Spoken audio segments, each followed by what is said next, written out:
On the 2nd of April, the Forrest Brunch team organized a brunch at the Hilton with raffles and auction. The group was composed of 6 persons from different countries and different culture, but with the same desire to raise money for the Annette Primary School. In order to give you a good feedback from the challenge we faced to the lesson we learned in organizing this event, here's our reflective discussion. Just like people were buying 10 tickets just for one thing, so yeah. I think £30 was a very conservative estimate looking back on it. We were just like, oh, let's not over-egg it and go, we're going to sell £300 worth of tickets, because we didn't think it was actually achievable.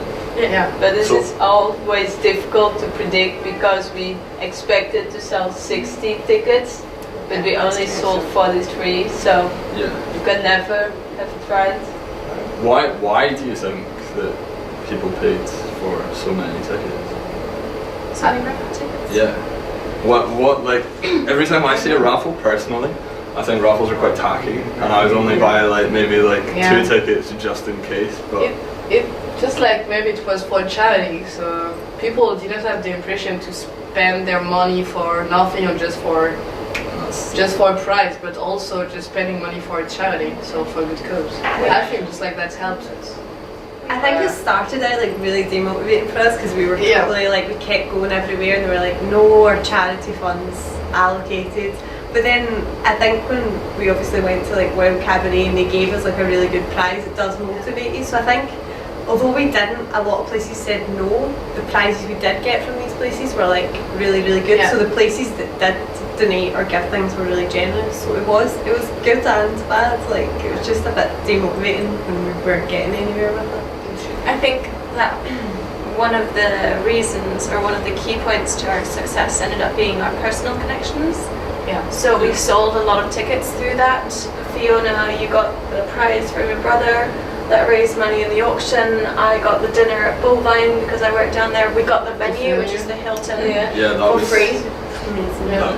Yeah, so obviously there's quite a lot of challenges on the day though as well, obviously the piano player not showing up, but obviously we dealt with that quite well and stuff, and the laptop was the most stressful thing. We should probably have had a run through beforehand, because 3 laptops before we can get one to work is a bit stressful. And actually we did the presentation without the laptop, which was maybe better, but I don't think it was as big a deal as we kind of thought. We were like, oh, the laptop won't work, because no one really noticed, and then we got one eventually. But it was nice to be able to show the prices. Yeah, I think technology is one of those things that you can't really control, and we definitely, in hindsight, we should have looked over that. But it was included in our risk assessment. Yeah, it was. Yeah, but also this fitted better in the room. I think if you would have 2 more tables, it would be too big, and you need a microphone, and it's not that cozy. And I think people were kind of chatting more as well, because obviously there was people sitting at different tables, and then when they went up to the buffet, they're all kind of chatting away as well. So it's kind of quite a nice atmosphere, I think. As the leader of the team, I would say we had amazing teamwork. No, for real. We were a great team. We had nice dinners as well. So Well, I think that just each of us had something to bring, just as a person to the group.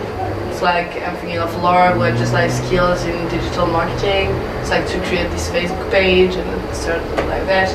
And I think that just Frederica was really important in really, I think you were just key person in our project. It's just first you were speaking with the Hilton, so just you were dealing everything. Just that's true, right? Just you were dealing everything with the Hilton, and so I think it was quite important. But I think that just each of us had something to bring, and just you two being locals, you were able to bring in definitely. That as well, whereas we internationals, we brought in other. Bringing your family to the event. All your extended family. I had at the beginning of the semester this idea about the beer pong. And just really I heard that there's that many rules and legislation about alcohol. Didn't know that, because just in France, not like that. Just there are some rules, but not that much. and just like really, and you were not at all into this just like not at all into this type of event. And I didn't know that, for example, there was that much tea afternoons, because it was one of the first ideas.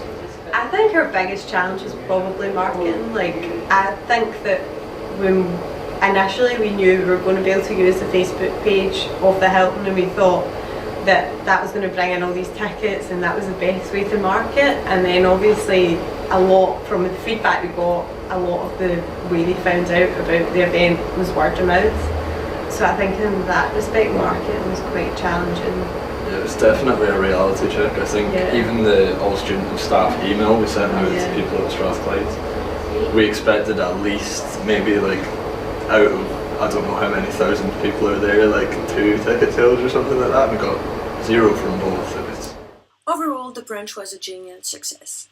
Despite some unfortunate events like the piano cancellation, we had absolutely no problem. We succeeded in raising more than £900 for the charity, and also we had 100 positive feedbacks from the participants. We think that the most valuable lesson that we learned from this is the importance of networking and also teamwork. We are more than ready to do it again.